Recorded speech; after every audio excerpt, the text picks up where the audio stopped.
Welcome back. This is Pairs Wild Knitting. I'm Jennifer, and this is a knitting podcast all about knitting, yarn adventures, and travel. Thank you very much for joining me. Today, we are featuring a traditional style knitting podcast with finished objects, whips, and what I'm about to cast on. Get comfy, get cozy, and we will bounce right in.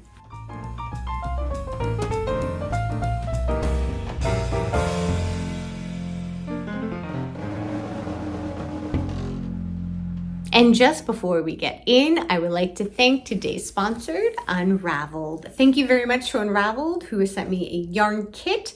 This is a kit that includes absolutely everything that I require to make the Bubble Bomber jacket. I'm going to be featuring my status of the jacket in the whips component of today. In the kit, they've given me a full physical copy of the pattern for the jacket, as well as yarn, knitting needles, and little accessories that I've required. This has come with Cozee, a super bouncy, light, airy alpaca Pima cotton blend in a fabulous colorway, Flamingo. It just hits home and my heart, and I don't want to stop knitting this, but I have tried to pump the brakes so that you can see as I go the construction of the jacket as I've knit, and it's a good time. If you are interested in checking out the yarn and kits or pattern, everything is linked below. I have an affiliate link where you can get 10% off, and I get a little bit from the company as well when you make a purchase. So I invite you to click on that link below. All right, thank you to Unraveled. We will bounce right in now to finished objects, and then we're gonna go whips, and this will be our episode of Knitting Update. So excited. I am debating on what to share first, and I feel like everything is just, there's so many fun things because we've been knitting up all the things. I think we will go weather appropriate first, and yes, this is very much out of my comfort zone. So we'll start with this. This is the Shore Tee by Anne Ventzel. I will definitely share a B-roll that I have yet to take that features this beautiful knit t-shirt. This is a gorgeous pattern that is lace motif knit top down construction, and did not go without a little bit of complication on my end. I started knitting this pattern on the subways and taking 2 different lines to work, and so we had to restart 3 times. If you've been here for a minute, you know once I got it sorted, we were fine. So you start at the top neckline here, you do a twisted rib to create the neck band. And following the pattern in charts, there are multiple charts in combination with written instruction, you create the body. You then pick up for the sleeves and making it sound much easier than it actually was, and finish your ends with more ribbing. The mod I did, which was very few, is I just did a 1x1 ribbing, and I just twisted my knit stitch. In the instructions, it says to twist the knit and the purl. I didn't see a need for that, and I think it turned out beautifully. The lines on the shoulder neckline are stunning. It's got this very pretty, distinctive knit line as you go down. And the sleeves that I knit, I did follow a longer sleeve, almost a 3/4 sleeve, because I really love the look that Anne Ventzel has as she, in her sample that she wears. I did do a longer body because I want the body of the sweater to be tucked in, at least in part, to a bottom, a skirt, a pant, a short, and it's stunning. The yarn that I used on this was, it's a plant-based fiber mix. I know, who am I? This is in Cardi by the Knitting Loft. It is their own brand of yarn. It is a mix of merino and hemp blend. This is in their antique white, and it's just beautiful. I would knit with this again. I wouldn't knit with all plant-based yarns, but this really had ease in my hands. It had enough spring from the merino and that fiber content that I enjoy. Meanwhile, still has that plant-basey type feel. I have not worn this out yet, so I don't know in our hot weather how it will fare with heat, but it's stunning. I'm very happy with how it turned out. The only other thing I did that was a little different for my cast off for the first time is I didn't bind off in pattern. I chose to do the Icelandic bind off. So I did the Icelandic bind off only on the sleeves here to allow it to be a little more stretchy, because when I did a in pattern bind off, which is a knit over purl and purl over knit, it was a little tight. But that's what I did on my hem, as you can see at the base. So yeah, I'm really proud of myself for finishing. I feel, as funny as it may sound, that this is almost a little too nice to be wearing at this point. It's something that I don't think I would wear to my work. Working with children. I don't have work right now, of course, because it's summer, but this would be maybe to a nice dinner, I think. This is when I would wear this, because I would be devastated if I got stains on this. It would break my heart. And I feel like I've worked pretty hard on this. I used a US 3 needle, which is quite significantly smaller than most of my knits. But the motif was easy enough to do with being repeated. I could definitely follow along and read my stitches where I was in the pattern, regardless of looking at the chart or not. Would I recommend this to another knitter? I would say an experienced knitter, yes. I would say not in beginning knitting world. If you are beginning to get into knitting, this is not for you. The construction is a little more complicated, I would say. There are short rows that happen. And I think with the motif and the mix of the instruction being written and charted, that is more, I'd say, advanced than outside of the comfort zone of a beginner-friendly knit. But I loved it, and I may knit it again. I'm not sure. This is not my preferred experience of knitting. I will show you what I am preferring in my knit experience. So that's the short tee by Anne Ventzel. Beautiful finished object for sure. This has been on my needles the longest of all the things I'm showing today. This is the Wild Posy Luna by Melody Hoffman. I have knit two other designs, or I should say this sweater actually, in two other options, not the Luna. It was the Flora. She has one pattern purchase, but technically two patterns are given to you when you make the purchase of the Flora and the Luna. The Flora is a textured yoke like this is, I don't know, yeah, this is coming up okay, that has eyelet stitches in it. This one is just all texture, and it's a beautiful sweater. I'm in love. Again, this is technically my third of this pattern, and I love her designs. This is, I don't think I've modified anything to my memory. I've pretty much followed the design because I have knit her garments before and they fit like a dream. It's very much more a form fitting instead of an oversized boxy fit, which I love. And I realized this is my type of sort of construction I really like, or I should say fit. And a more form-fitting sleeve.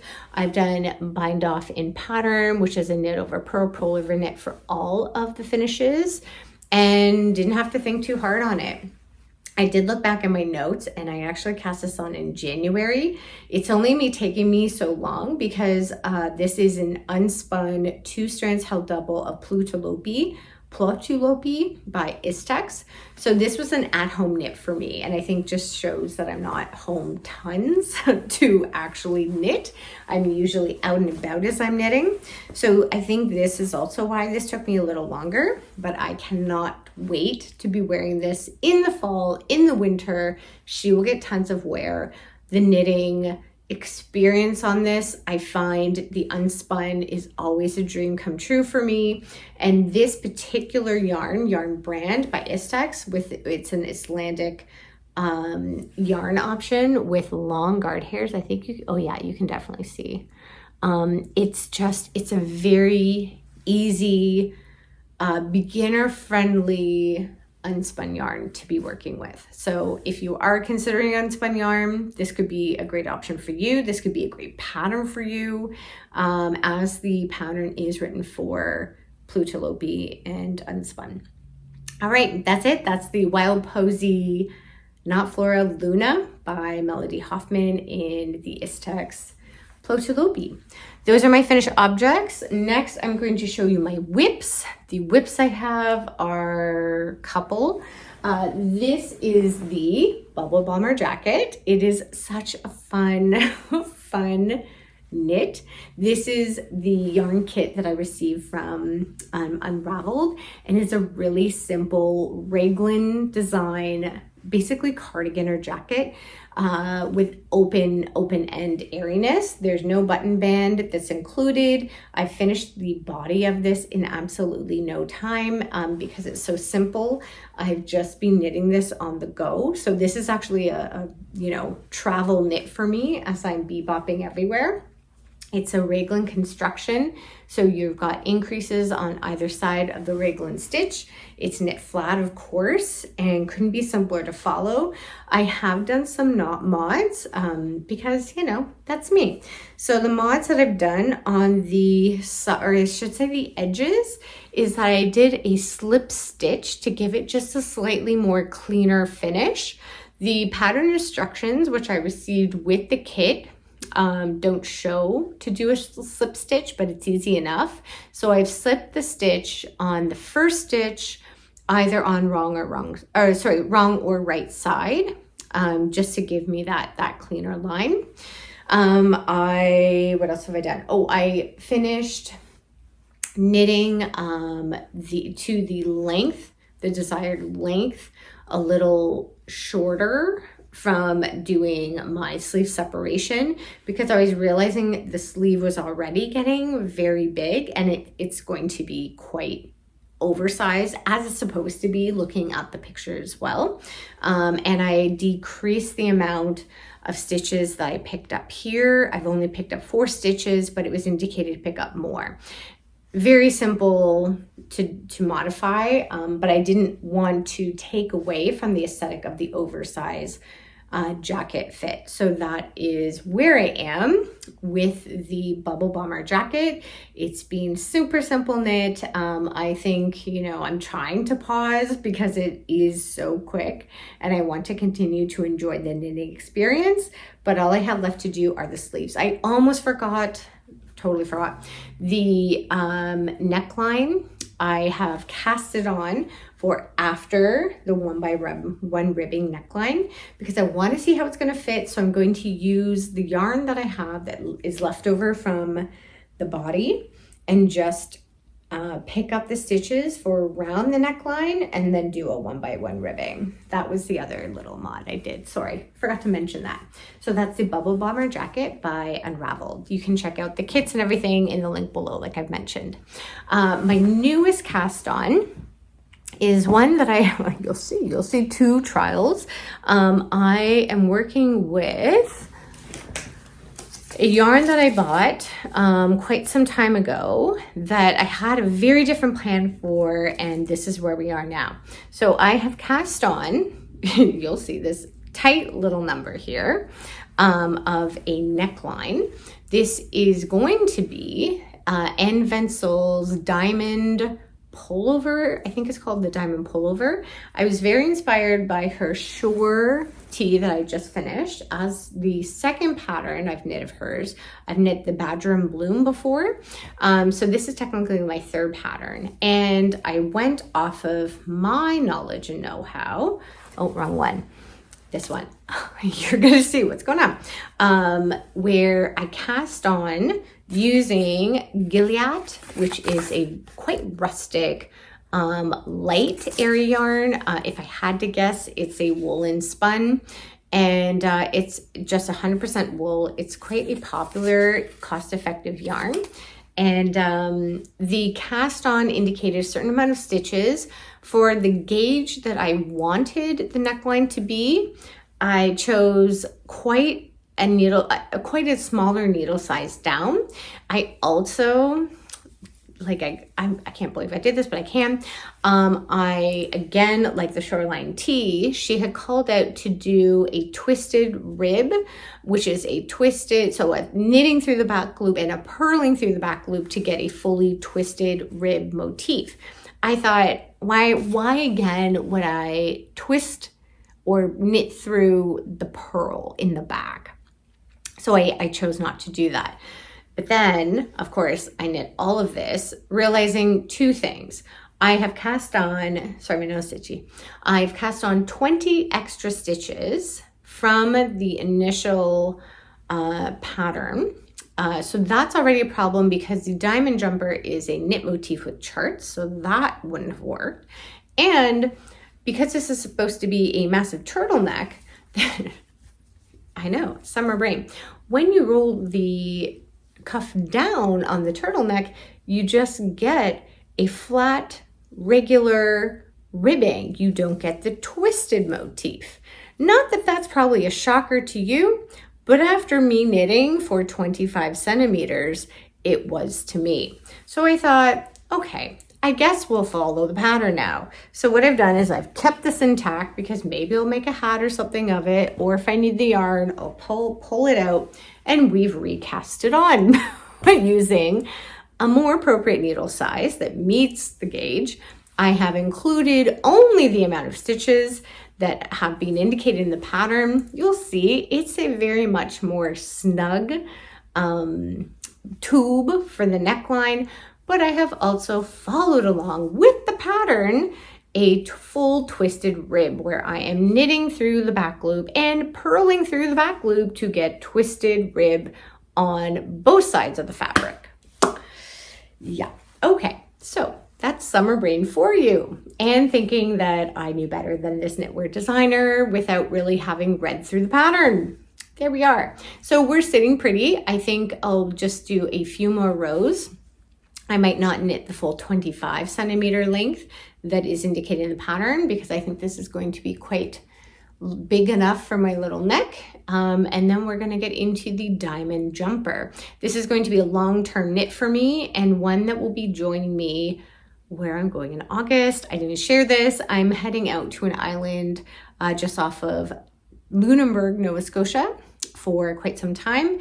And so I wanted something that was going to keep me active and busy in knitting that I don't have to bring heaps of yarn for, but I can be knitting on a thing that's a little more involved and a little more complicated because I'm going to have the brain space and the time on the island to do this. So that's where we are with that. My last thing I'm going to share with you, which isn't really started, it's not at all started, is this. This is leftover yarn from a pullover I made that I have yet to write the pattern for. I've started writing the pattern. I have not had the brain space with my life that has had many changes personally in it for the last while, but we will get there. So this is a merino yarn from Wolia or Volia in like a super neon yellow highlighter colorway. I paired it with this beautiful lime color. It's a mohair. It's called Dust by the Knitting Loft. And I made a sweater in this. If you've been here for a minute, you might have seen it. It was a simple like boat line neck opening boxy sweater. This is leftover. I'm actually heading off to a Blue Jays game in a moment with a friend. So we are going to be casting that on for just a little hat. Will I have enough yarn? I'm not really sure, but I'm not really worried because it'll give me something to do as I'm eating hot dogs and, you know, having a beverage with a girlfriend watching a Blue Jays game. So this will be a hat. That's it. All right. I think that's everything. I'm looking around me, but we are good to go. So if you enjoyed this episode, I very much invite you to like and subscribe to the channel. I also have the other ways that you can support me in the channel, which is clicking on the Ko-Fi link if you wish to make a donation to myself. I also have the affiliate links for Unraveled where you can get 10% off of your purchase. I also have the Woolly Thistle affiliate link if you are wanting to dabble in that. A gorgeous yarn company in New Hampshire, I get small amounts of those affiliate links as well. So that would be the support. I thank you very much for being here today, and I wish you very happy knitting your way. Enjoy, and until next time.